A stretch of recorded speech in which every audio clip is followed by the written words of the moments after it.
وہ فرماتے ہیں کہ نبی کریم صلی اللہ تعالیٰ علیہ وسلم نے فرمایا کہ جو مجھ پر ایک مرتبہ درود پاک پڑے گا تو کل قیامت کے دن میں اس کو اپنی چادر میں چھپا دوں گا۔ کیا فرماتے ہیں کہ جو مجھ پر ایک مرتبہ درود پاک پڑے گا تو کل قیامت کے دن میں اس کو اپنی چادر میں چھپا دوں گا۔ اور نبی فرماتے ہیں میرے جانثار صحابیوں، صرف چادر میں چھپاؤں گا ہی نہیں بلکہ حساب و کتاب و پلسرات سے بھی گزارا، حساب و کتاب پلسرات سے بھی گزار دوں گا۔ تو جب یہی حدیث پاک آپ کے غازی جونپور کی ایک تحصیل ہے جس کو مچھلی شہر ہے،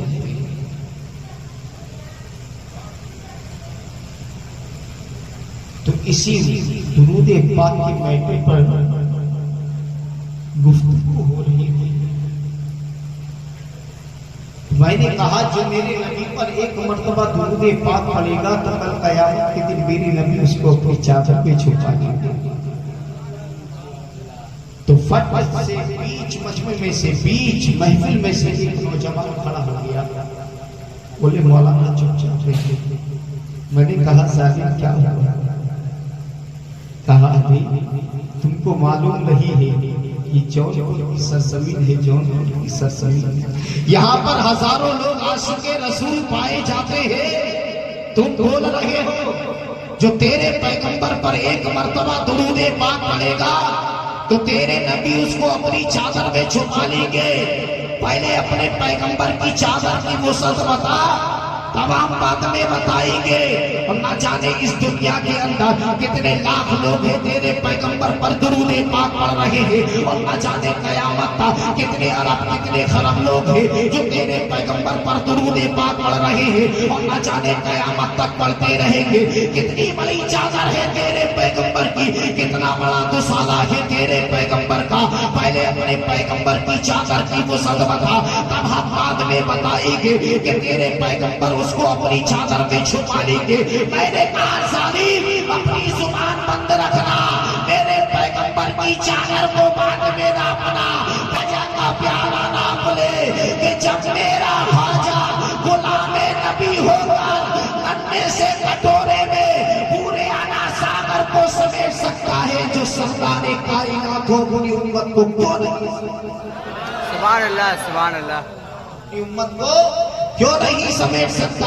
اس لیے میں ڈنکے کی چوٹ پر بولتا ہوں، یہ میرا ہے بھارت دیکھتے رہنا، یہ میرا ہے بھارت دیکھتے رہنا، رہے گی میرے خواجہ کی حکومت دیکھتے رہنا، یہ میرا ہے بھارت دیکھتے رہنا، رہے گی میرے خواجہ کی حکومت دیکھتے رہنا۔ ارے وفاداروں کی صورت میں بہت غدار پھرتے ہیں، بہت ماریں گے ان کو اعلیٰ حضرت دیکھتے، سبحان اللہ سبحان اللہ، اعلیٰ حضرت دیکھتے رہنا۔ اور شاعر کہتا ہے کہ ہر لفظ مقدر سے توڑتا کیا ہے، میرے پیغمبر کے بارے میں بولتا کیا ہے۔ قرآن پاک اٹھا کر کے دیکھ لینا تھا، زمانے بھر کی کتابوں کو کھولتا، زمانے بھر کی کتابوں کو بولتا کیا ہے۔ اگر درود پاک یاد ہے تو اگر چادر میں چھپنے کا شوق رکھتی ہو تو چھپ کر درود پاک صلاۃ و سلام علیک یا رسول اللہ صلی اللہ تعالی علیہ وسلم۔ حضرات محترم، یہ جشن آمد رسول کی خوشی میں یہ محفل پاک سجائی ہے، یہ جلسہ سجایا ہے۔ آج ہم نے دن بھر جلوس محمدی نکالا ہے، سبھی لوگوں نے نکالا ہے۔ جان رہے ہو کچھ لوگ ہیں دنیا کے اندر جو نبی قیامت پر خوشیاں نہیں مناتے، ایسے لوگ ہیں کہ ان نادانوں کو معلوم نہیں ہے جو کچھ ملا ہے تو اسی نبی ہی کے تو سب سے ملا ہے، اس آمد رسول ہی کے تو سب سے ملا ہے۔ تو وہ کہتے ہیں کہ یہ میلاد کیوں مناتے ہیں؟ جو قوم جلسہ جلوس کی پابندی نہیں کرتی، جو جلسہ جلوس کا انکار کرتی ہے، وہ قوم کہتی ہے کہ یہ میلاد کیوں مناتے ہیں؟ یہ خوشیاں کیوں مناتے ہیں، یہ لائٹنگ کیوں کرتے ہو، یہ خالی فضول خرچ اس طریقے کی گفتگو کرتے ہیں، یہ جھنڈے کیوں لگاتے ہیں؟ لیکن اس نادان کو معلوم نہیں ہے کہ جب اللہ نے اپنے محبوب کو اپنے پاس بلایا تھا تو اس رات کو معراج کہتے ہیں، اور جو اللہ نے اپنے محبوب کو اپنی امت کے حوالے کیا تھا تو اس کو کچھ اور نہیں میلاد کہتے ہیں۔ آج تم جلوس محمدی پر پابندی لگا رہے ہو، آج ہم نے لیٹنگ لگا لی ہے، آج تم اس پر پابندی لگا رہے ہو، آج ہم نے جلسہ کر لیا ہے اس پر پابندی لگا رہے ہو، لیکن یاد رکھنا آج ہم نے اپنے گھروں کو سجا لیا ہے، اپنی مسجد اور محلوں کو سجا لیا ہے، آج تم پابندی لگا رہے ہو، لیکن اس رب ذوالجلال پر کون سی پابندی لگاؤ گے جس رب کائنات نے 12 ربیع النور کی 12 تاریخ کو بلبل سدرہ سید الملائکہ حضرت جبرائیل کو بلایا ہے، کہا ہے جبرائیل جاؤ میکائیل کو بلا کر لے کر آ جاؤ اور جنت کو سجا دو۔ اب اندازہ لگا لیجئے جنت سب سے پہلے کس نے سجائی ہے؟ کہا کیوں سجائی جائے گی؟ بولے تمہیں معلوم نہیں ہے آج میرا محبوب آ گیا ہے، آج میرا محبوب آنے والا ہے۔ بولے تیرا محبوب آنے والا ہے؟ بولے ہاں میرا محبوب آنے والا ہے۔ جنت کو سجا دو اور جنت کے اندر منبر رسول بھی سجا دو اور اس منبر رسول پر حضرت میکائیل سے کہہ دینا کہ میری وحدانیت کا خطبہ پڑھے۔ اب اندازہ لگا لیجئے جب اللہ نے جنت کو سجایا تھا اس دن جب جنت کو پیدا کیا تھا اور آج جنت سجائی جا رہی ہے، آج مالک جنت کر لیا۔ یہ تھوڑی سی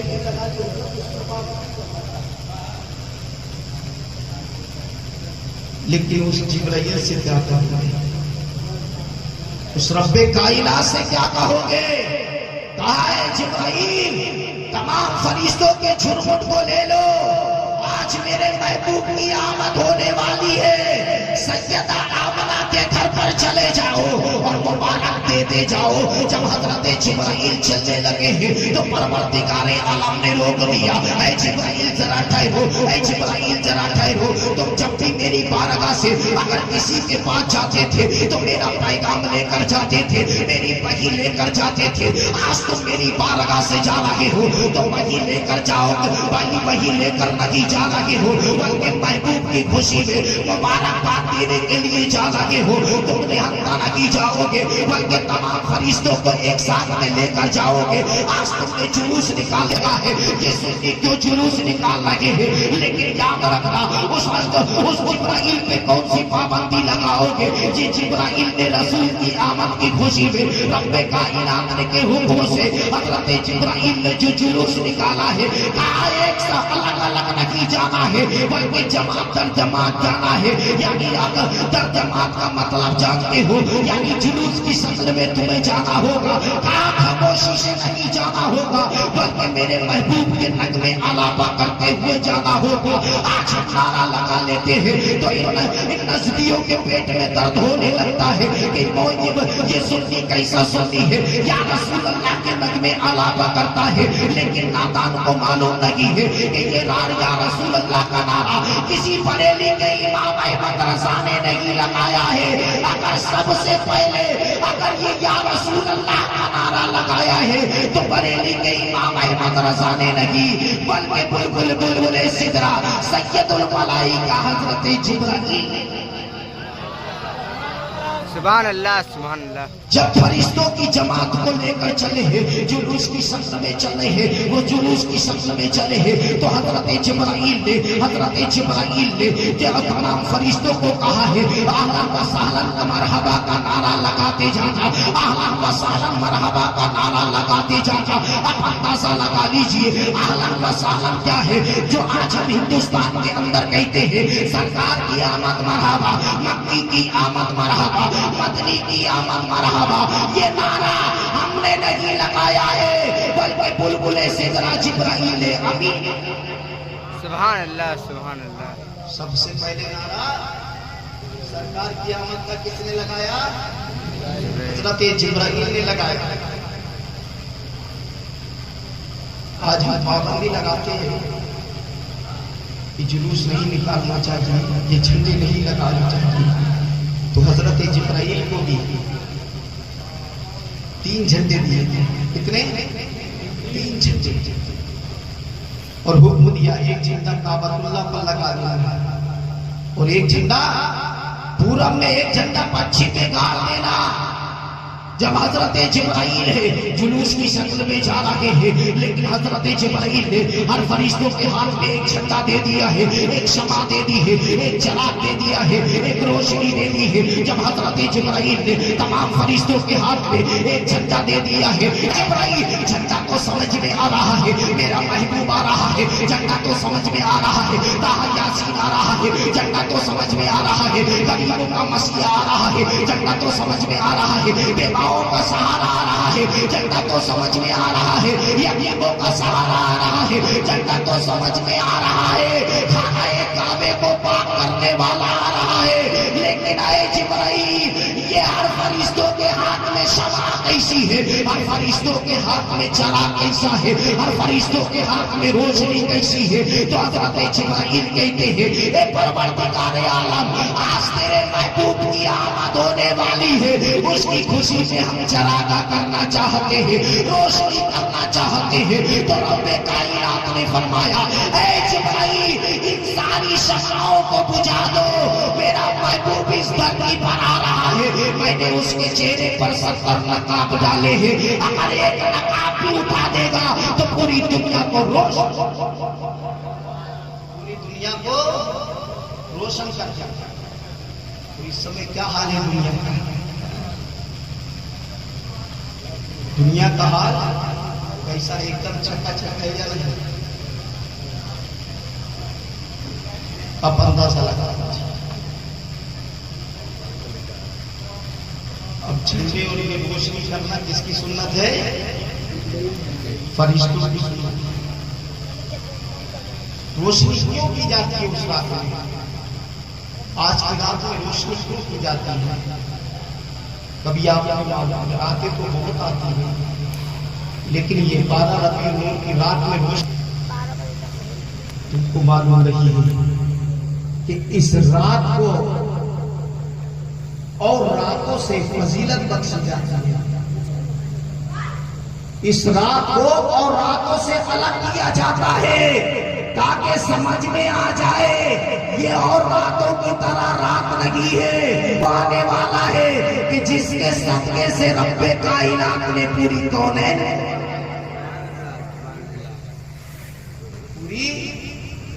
کو بنایا ہے. یہی وہ رسول جس کی ہم خوشیاں مناتے ہیں. آج جو ہم جلوس نکالے یہ کسی اور کے لیے نہیں ہے، یہ رسول ہی کی محبت ہے، نبی کی محبت ہے. اور یہ ہمیں وسلم کے صدقے ہم کو پیدا کیا، کیونکہ ہم لوگ نمک حرامی نہیں کرتے، کیونکہ جس کا کھاتے ہیں ہم اس کا گن گاتے ہیں. تیرا کھائے تیرے غلام ہے منکر عجب کھانے کو رانے والے. ہم کوئی وہ ہیں کہ کون دیتا ہے دینے کو منہ چاہیے، کون دیتا ہے دینے کو منہ چاہیے. دینے والا ہے سچا، دینے والا ہے سچا ہمارا نبی. یہ ہم لوگ ہیں، کیونکہ نبی کریم صلی اللہ تعالیٰ علیہ وسلم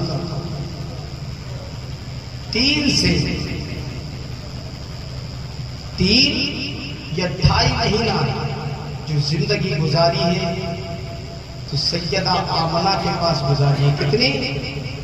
سیدہ آمنہ کے ساتھ، اپنی ماں کے ساتھ میں. اور بقیہ زندگی حضرت حلیمہ سعدیہ کے وقت گزاری ہے. باقی زندگی حضرت حلیمہ سعدیہ کے. حضرت حلیمہ سعدیہ یہ کون ہے؟ یہ نبی کریم صلی اللہ تعالیٰ علیہ وسلم کی رضا ہے. نبی کریم صلی اللہ تعالیٰ علیہ وسلم کی عمر جب 6 سال کی ہو گئی تو اپنے گھر پر آئی، مکہ صلی اللہ علیہ وسلم کو لے کر آئی ہے۔ تو نبی کی زندگی صرف 6 سال کی زندگی تھی۔ جب 6 سال کی زندگی میں مصطفیٰ جان رحمت صلی اللہ علیہ وسلم ہے اپنے ماں کے ساتھ گزار رہے ہیں، تو بڑی محبت اپنی ماں سے کر رہے ہیں، بڑا پیار اپنی ماں سے کر رہے ہیں، بڑی چاہت اپنی ماں سے کر رہے ہیں۔ لیکن یاد رکھنا، جس طریقے سے میرے پیغمبر نے اپنی نبی اپنی ماں سے محبت کی ہے، ایسی دنیا میں کسی لال نے اپنی ماں سے محبت نہیں کی ہوگی۔ لیکن جب نبی ہے ایک مرتبہ میدان میں کھیل رہے تھے، آج ہمارے بھی بچے میدان میں کھیلتے ہیں، تو جب کھیل کر گھر کے اندر داخل ہوتے ہیں سب سے پہلے اپنی ماں کو پکارتے ہیں، ماں کو ہی یاد کرتے ہیں، گھر کے اندر جاتے ہیں سب سے پہلے اپنی ماں کو پکارتے ہیں۔ اسی طریقے سے جب نبی کریم صلی اللہ علیہ وسلم جب میدان میں کھیل رہے تھے تو دھرتی بھی اپنے آپ پر ناز کر رہی تھی، آج مجھ پر وہ سوار ہے جو ساری کونین کا سردار بننے والا ہے۔ آج سورج بھی اپنے آپ پر ناز کر رہا ہے کہ میں آج اس کا دیدار کر رہا ہوں جو ساری دنیا کو روشنی بخشتا ہے۔ اب اندازہ لگا لیجئے جس جگہ پر نبی کھیل رہے تھے وہاں کے ذرے مبارکباد دے رہے تھے۔ اب اندازہ لگا لیجئے اپنے ہی سے مصطفیٰ جان رحمت صلی اللہ علیہ وسلم جب کھیل کر گئے ہیں اپنے گھر کے اندر داخل ہوئے ہیں، اپنی ماں کو پکارا ہے، مصطفیٰ جان رحمت صلی اللہ علیہ وسلم کو ماں کی آواز نہیں آئی ہے، لیکن مصطفیٰ پھر پکارتے ہیں۔ کا دل جب نرم ہونے لگا ہے تو اتنے میں رب کائنات کے محبوب نے اپنے دونوں ہاتھوں کو اٹھا دیا ہے۔ اے پروردگار اعلیٰ، تو نے میرے باپ کا سایہ میرے پیدا ہونے سے پہلے اٹھا لیا، کیا آج تو نے میری ماں کو بھی اٹھا لیا ہے؟ جب اتنا کہا ہے تو رب کائنات نے الہام فرمایا، اے میرے محبوب پریشان ہونے کی ضرورت نہیں ہے، تیری ماں روم کے اندر موجود ہے۔ جب اتنا کہا ہے تو اندر کے اندر گئے ہیں اور جانے کے بعد کیا دیکھتے ہیں کہ نبی کریم صلی اللہ علیہ وسلم کی ماں سیدہ آمنہ ہے، دونوں گھٹنوں کو کھڑے کر کے اور اس پر سر رکھ کر زاروں کا تار رو رہی ہے۔ جب باقی سسٹیوں کو مصطفیٰ نے دیکھا ہے، مصطفیٰ کے قلب نازک کو ٹھیس لگ گئی، آخر میری ماں کیوں روئی ہے، میری ماں کو آنسو کیوں بہائے ہیں؟ جیسے ہی گئے ہیں دوڑے دوڑے اپنی ماں کے کمر پر ہاتھ رکھا ہے، جیسے ہی ماں نے اپنے لال کے دستے پاکوں کا احساس کیا ہے تو اتنے میں سر کو اٹھایا ہے، اور اٹھانے کے بعد اپنی ماں کو سینے سے مصطفیٰ نے لگا لیا ہے، اور لگانے کے بعد کہتے ہیں، اے میری ماں، آج تیری آنکھوں میں یہ آنسو کیسے ہے؟ آج میں چھوٹا ہوں اس لیے آنسو بہا رہی ہوں، میں کمانے کے لائق نہیں ہوں اس لیے آنسو بہا رہی ہوں۔ کہا بیٹا یہ نہیں ہے کہ تم کمانے کے لائق نہیں ہے اس لیے میں آنسو بہا رہی ہوں، ایسا کچھ نہیں ہے، آج تو چھوٹا ہے میں اس لیے آنسو نہیں بہا رہی ہوں، لیکن آج تیرے بابا حضرت عبداللہ کی یاد آ گئی ہے۔ جب اتنا کہا ہے مصطفیٰ جان رحمت صلی اللہ علیہ وسلم کی آنکھوں میں آنسو آ جاتے ہیں کہ آپ بھی ماں کی یاد آ رہی، اب بھی باپ کی یاد آ رہی ہے میری ماں کو۔ جب اتنا کہا ہے اب اندازہ لگا لیجیے آج ہماری بھی ماں بہنیں ہیں، اگر ان کے شوہروں نے کچھ بھی کمی کرتی ہے تو اپنے شوہر کو الٹا سیدھا بولنا شروع کر دیتی ہے، گالیاں دینا شروع کر دیتی ہے۔ لیکن اے میرے معاشرے کی ماں بہنوں، اپنے شوہر کے پکار کو سمجھ لو۔ مصطفیٰ فرماتے ہیں شوہر تیرے لیے جنت ہوا کرتا ہے، اگر تو نے شوہر کو ناراض کر دیا ہے تو نبی فرماتے ہیں وہ کبھی جنت میں جا نہیں سکتی ہے، اس لیے شوہر کو ہمیشہ راضی رکھا کرو۔ لیکن آج کی ماں اور بہنیں کو آج یہ ہو چکا ہے، اگر بیٹا ہے تو چند سکے کمانے لگا ہے تو بیٹے کی دولت دیکھ کر اپنے شوہر کے پیار کو بھول جاتی ہے، بیٹے کے سکے دیکھ کر اپنے شوہر کی محبت کو بھول جاتی ہے۔ لیکن اے میرے معاشرے کی ماں بہنوں، ایسا ہرگز مت کرنا۔ آج تیرے گھر کے اندر جو برکات ہے تیری شوہر کی بنا پر ہے، گھر کے اندر جو تیری عزت ہے تیرے شوہر کی بنا پر ہے، گھر کے اندر جو تیرا وقار ہے یہ تیرے شوہر ہی کی بنا پر ہے، ورنہ جس دن تیرے شوہر کا جنازہ اٹھے گا اس دن تجھے احساس ہو جائے گا کہ صبح کھانا کون دے گا اور شام کو ناشتہ کون دے گا، یہ تجھے احساس ہو جائے گا۔ آج تو اپنے شوہر کی خدمت نہیں کر رہی ہے، اگر یقین نہیں آتا اس سے پوچھ لینا اے بہن تیرے ارمان کیسے ہیں، تو وہ یہی کہے گی میری حسرتوں کے ارمان اس دن میرے شوہر کے جنازے کے ساتھ دفن ہو گئے ہیں جس دن میرے شوہر کا جنازہ میری تحریر۔ سبحان اللہ، نعرہ تکبیر، نعرہ رسالت، مسجد اعلیٰ حضرت جشن عید میلاد النبی، زندہ باد، پیدائش مصطفیٰ، زندہ باد، ولادت مصطفیٰ، زندہ باد، نعرے تکبیر۔ مصطفیٰ جان رحمت صلی اللہ تعالیٰ علیہ وسلم کی ماں ہے۔ جب اتنا کہا ہے تو مصطفیٰ کہتے ہیں میری پیاری امی جان اپنے آنسوؤں کو کنٹرول کرو نا، اپنا نانی کے گھر چلتے ہیں، دادا سے اجازت لے کر جب دادا کی گود میں جاتے ہیں، جانے کے بعد کبھی دادا کی داڑھی سے کھیلتے ہیں، کبھی داڑھی سے لب و رخسار کو چھوتے ہیں۔ اسی طریقے سے مصطفیٰ ہے اپنے دادا حضرت عبد المطلب کی داڑھی میں ہاتھ ڈالتے ہیں، اور ہاتھ ڈالنے کے بعد اس سے محبت کر رہے ہیں، اس سے پیار کر رہے ہیں، لیکن لب ہل رہے ہیں، لیکن کچھ بول نہ پا رہے ہیں۔ جب آپ کے دادا حضرت عبد المطلب نے دیکھا کہ میرا پوتا کچھ بولنا چاہ رہا ہے لیکن بول نہیں پا رہا ہے، کچھ کہنا چاہتا ہے لیکن کہہ نہیں پا رہا ہے، تو نبی کریم صلی اللہ تعالیٰ علیہ وسلم کے دادا حضرت عبد المطلب نے دیکھا، دیکھنے کے بعد کہا ہے بیٹا تم کچھ کہہ رہے ہو لیکن کہتے کیوں نہیں ہو، کچھ تو بولو نا، کچھ تو بولو نا۔ تو نبی فرماتے ہیں اے بابا میں آج کچھ مانگنا چاہتا ہوں۔ تو جب اتنا کہا ہے حضرت عبد المطلب کی آنکھوں میں آنسو آ گئے کہ میرے پوتے نے 6 سال کی زندگی ہو گئی ہے، کبھی سوال نہیں کیا ہے، 6 سال کی زندگی ہو گئی ہے، کچھ مجھ سے مانگا نہیں ہے، لیکن اے بیٹا آج تم مانگو، جو مانگو گے عبد المطلب دینے کے لیے تیار ہے، جو طلب کرو تمہارا دادا دینے کے لیے تیار ہے۔ جب اتنا کہا ہے کہا دادا آج میں تم سے کچھ نہیں مانگ رہا ہوں، آج مانگ رہا ہوں کہ مجھے نانی کے گھر جانے مل جاوے۔ بولے تنہا جاؤ گے یا اپنی لے کر جاؤ گے؟ کہا میں تنہا نہیں، اپنی ماں کو بھی ساتھ میں لے کر جانا ہے۔ تو اتنے میں مصطفیٰ جان رحمت صلی اللہ تعالیٰ علیہ وسلم کے دادا کہتے ہیں صبح قافلہ جانے والا ہے، اس قافلے کے ساتھ چلے جانا، جاؤ تیاری یہ سفر باندھ لو۔ مصطفیٰ جان رحمت صلی اللہ تعالیٰ علیہ وسلم ہے جو مکہ سے مدینہ کے لیے قافلہ جانے والا تھا، صبح سویرے تیار ہو کر دادا کی بارگاہ میں آ گئے ہیں۔ لیکن یاد رکھنا مدینہ شریف مصطفیٰ جان رحمت صلی اللہ نبی کا رشتہ رہا ہے، وہ کون سا رشتہ ہے؟ کیونکہ آپ کے دادا کا ننیہال بھی مدینہ شریف ہے، آپ کی ماں کے بابا کا بھی ننیہال مدینہ شریف ہے، اور مصطفیٰ جان رحمت صلی اللہ تعالیٰ علیہ وسلم کا ننیہال بھی مدینہ۔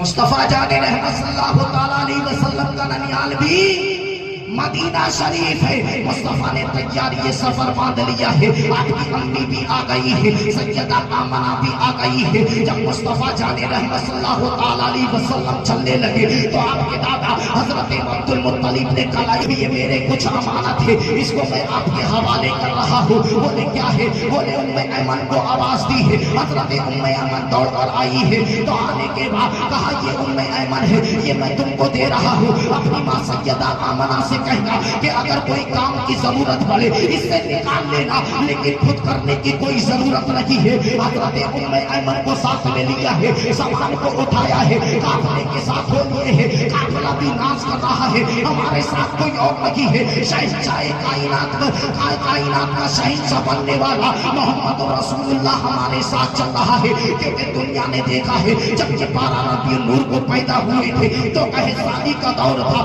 تو کہے سالی بھی ختم ہو گئی تھی۔ جب یہ پیدا ہوئے تھے تو ہم مفلسوں کا لاش تھے، لیکن جب یہ آئے دنیا کے اندر کم میں بہار آ گئی ہے، ہماری مفلسی بھی دور ہو گئی ہے۔ جب یہ آئے ہیں تو دنیا کے اندر نحوست چھائی ہوئی تھی، پوری دنیا میں اندھیرا ہی اندھیرا تھا۔ تو جیسا ہی آمنہ کا لال دنیا میں آیا ہے تو پوری ظلمت اور سیاہی کو مٹا دیا۔ سبحان اللہ سبحان اللہ۔ ظلمت اور سیاہی کو نکالتا ہوا آیا ہے۔ میں لگاتار کم سے کم 15 سے 20 دن بولتی ہوئی آواز بالکل صاف نہیں دے رہی ہے، اور آپ کے گاؤں میں آنے کے بعد سب سے پہلے اگر کسی چیز سے ملاقات ہوئی ہے تو ٹھنڈے پانی سے ملاقات ہے۔ ہم اس کو سمجھ نہیں پائے کہ ٹھنڈا ہے کیا کرنا ہے۔